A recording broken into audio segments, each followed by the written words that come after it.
Is that going to make Thanksgiving dinner taste better? Yeah, I was pretty sour after yesterday. It was nice to finish strong today.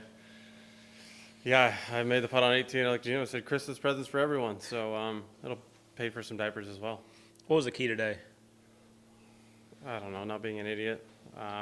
Were you an idiot yesterday? I was an idiot yesterday.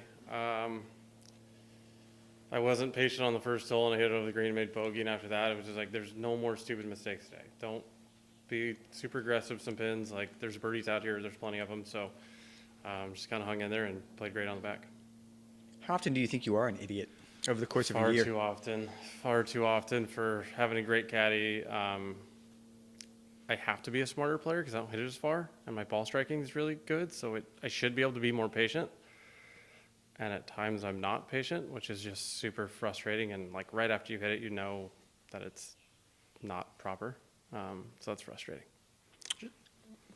I know it's not an off season, but I don't know when you're going to play again, 3, 4, 5 weeks from now. Does it feel like an off season, and what are you going to do?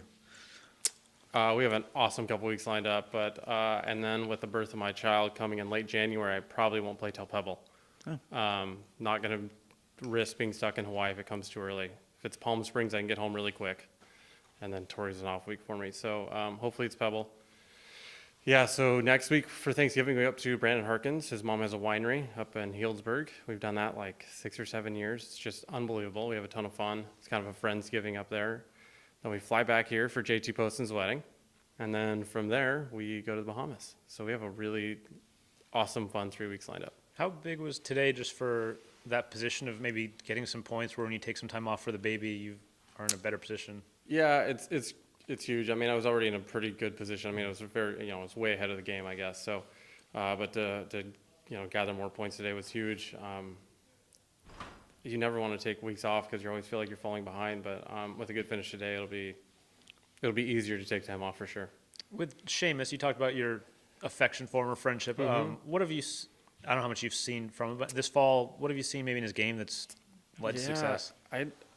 He's putting really nicely, and I don't know if he always has.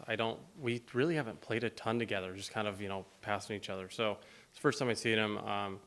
He's always driven it really nice, but he made a lot of putts, and his chipping is solid. So, and I don't know if it's always necessarily been the case. And when you're riding a heater, you never leave the table, as they say. Are you the kind of guy that sits down in the off season and kind of comes up with a list of things you need to get better at? Or My coach does. I don't look at that stuff really. I mean, outside of being an idiot, is there anything else that kind of comes to your mind? I improved my chipping a ton this fall. Like finally, for years and it literally just clicked. Like, it's not that hard. All the good chippers do it. It's simple. Clarified margaritas. Chipping is huge because now I was so bad at chipping. Awful. And so now I can actually get the ball up and down, that's been huge. And the putting is something I'll actually work hard on this off season. Normally I just put the clubs away and come January 1 and get after it. But when you're playing this well and you feel like you're close to really breaking through to like big time stuff, you kind of want to keep the ball rolling. Seamus, you said you liked him the first time you played him, just a happy-go-lucky. He's just super happy, easy to talk to, nice guy. Some of his stories when he was single back in the day were phenomenal.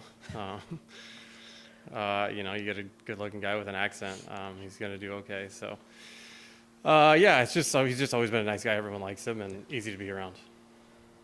Yeah. Cool. Yeah. Coolio. Thank you, guys. Really? Really? You're not going to ask for any of those stories when you were single? I didn't want to put him in a weird spot. I wasn't with him for any